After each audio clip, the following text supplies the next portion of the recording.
Hello everyone! Ngasi unconventional careers singi marakta ngasi topic design. Design haibasi karino? Design haibasi process amani. Haibadi karigumba ama wakhalda sagalaga madubu maung maring naina planning tawduna objects, interactive system, building amadi vehicles na chingba kaya ama semba adubud. Design industry gi maru eba thabak sing khara panjarabada web designer, graphic designer, video game designer, textile designer, jewelry designer, fashion designer, product designer asina chingba kaya amasu lei. Hariba thabak sing asi oinabagidamagta ekhoina tamdaba yadraba courses sing adudi Bachelor of Design, Master of Design, Diploma amadi certificate course kaya amasu lei. Hariba course sing asi tamninglabadi 12 pass with 50% score oigadagani. Design tamnanaba entrance exam khara pallabada NIFT, GAT and CAT,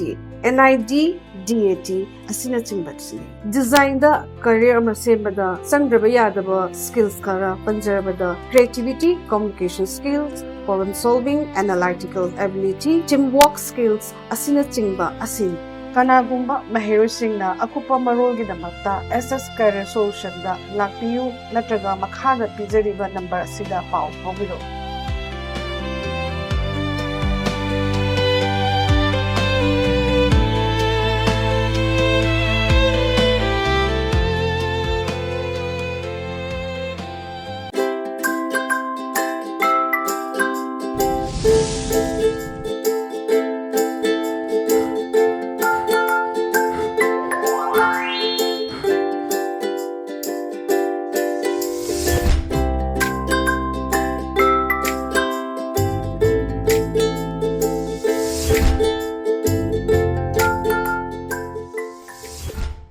Krumjari, relativity test of cartoon in Mahao Ming Tabiribu Hamatara Mokchari, Marine Sim Fall from a Pau, Sessing cartoon sing the cartoonishina, Kari Haining Liba, Kari Fondo only Bak, Kari Wakal, Kalang Babdu Miam, the Son what again. I am the local guest Sanga Express on top of dies, on top of the cartoons in Pio and Pazaba, Halama Sum Debakar Machal Rahale, Lamida Posa Telemani, Pesats, Bulama Yega, stop corruption, Hadan. Corruption, Lepu Hadan, Adaman High. Canada, or the Wanida. Paisa logdrasu corruption dum tawba yai masi nainadringeda taibang misi karamba makhalgi jibano haibasi hana nainabana chungganena ana miyoi kari wakan khali miyoi bagi polapda yawi mi gi mateng pangningba mi gi seba tawningba adi mi gi mapot manar hudalaga chaningba kanom tawrasu jat jani toijo kari atangwada lae mi sorong pana thamba khoigi gamla du lokhalaga kari manung hapa pur chakhidune jat jani khoi thengdari singse adagi yengo mi nganu leba delivery boy duna pura chachgumba koi mentality si amna ke haitare duni aduna mi ji karino kamain tawunu hadu aduana yengthokpam mathau tai sine aduna stop corruption kaina ko khoi gi poster the lairam basida ahansina yam nungai thana haibuduni kana daba oiroi daba banida paisa lawdrasu corruption dum tawba yai masi naina dringa da taibung mi si karama makhalgi jibano haibsi han naidabana chungani na Kan pate kan taurini mi hatpa yadi aina yadi haizo hatlini pot huralibni madan so mayam se ana mi gi sana yeng mathau taana ega BBS ki am phajaba dumba wan to leba cartoon ne thamjage padang dal risna khoi sana leba ki loire dana sida khoi amo sina mamai on tho leire khoi gi leba ki leader gumbani amasina hanni praja ne ada praja sina haibi mo ni kai haigeda Moigi gumna aikoina chatpagisu daita loge hairodana koi somda lakpaidi oni hospital da layang ba plane tongba kari kra loina ma koi responsibility lone na sarkar laktho ini lakpada sokpada even kamna bada sokpa ta chatlaga yeng na khotna tawine ba akoi gi changu kandana nahan tawri duni hatopi ba aduga somgi nupi loroga leba kangbu do hato idune ba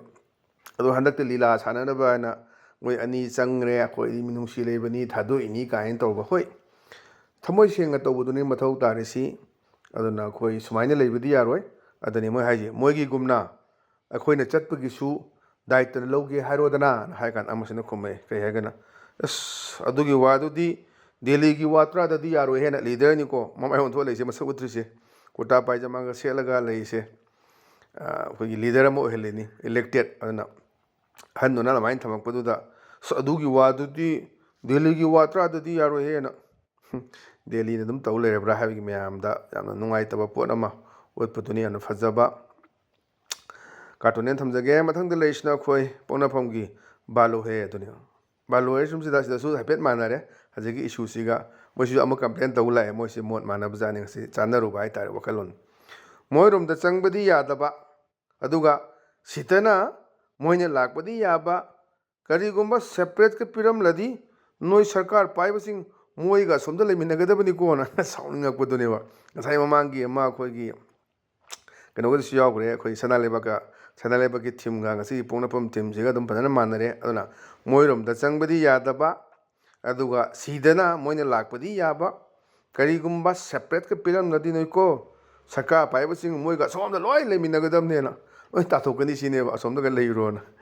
ꯌꯥꯝꯅ ꯐꯖꯕ ꯄꯦꯟꯗꯕꯒꯤꯅꯤ ꯑꯗꯨꯅꯤ ꯉꯁꯥꯏ ꯃꯃꯥꯡ ꯁꯅꯥꯂꯩꯕꯥꯛꯁꯨ ꯌꯥꯎꯔꯤꯕ ꯑꯗꯨꯒ ꯄꯣꯛꯅꯐꯝ ꯌꯥꯎꯔꯤꯕ ꯊꯤꯝ ꯃꯥꯟꯅꯕ ꯃꯣꯏꯅ ꯆꯪꯉꯛꯄꯗꯗꯤ ꯁꯤꯗ ꯍꯣꯁꯄꯤꯇꯥꯜꯗ ꯂꯩꯒꯦꯔꯥ ꯑꯗꯒꯤ ꯇꯤꯀꯦꯠ ꯐ꯭ꯂꯥꯏꯠꯄꯨ ꯇꯣꯡꯉ ꯆꯠꯀꯦꯔꯥ ꯂꯣꯏꯅ ꯋꯦꯜꯀꯝ ꯇꯧꯗꯅ ꯑꯗꯒꯤ ꯐꯪꯁꯟ ꯌꯥꯎꯗꯅ ꯎꯅꯕ ꯂꯥꯛꯇꯅ ꯑꯩꯈꯣꯏꯅ ꯆꯠꯂꯨꯀꯥꯟꯗꯅꯦꯕ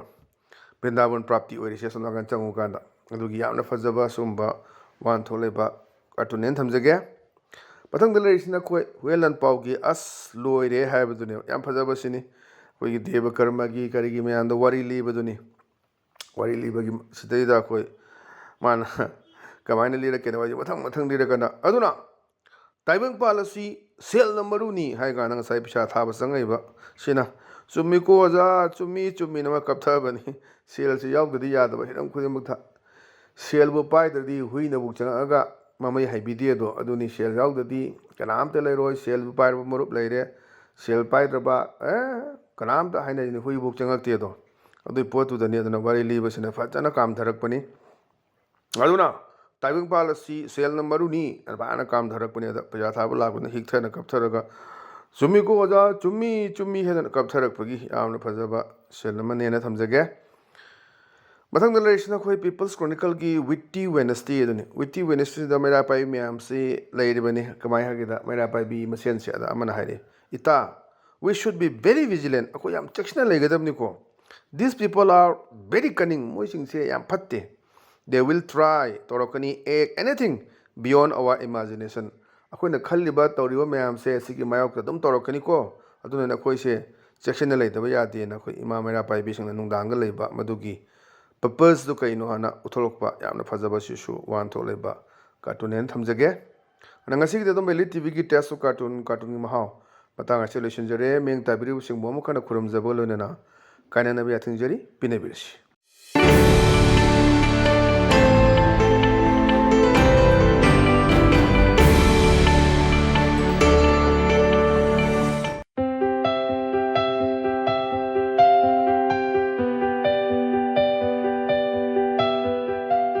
Hello everyone!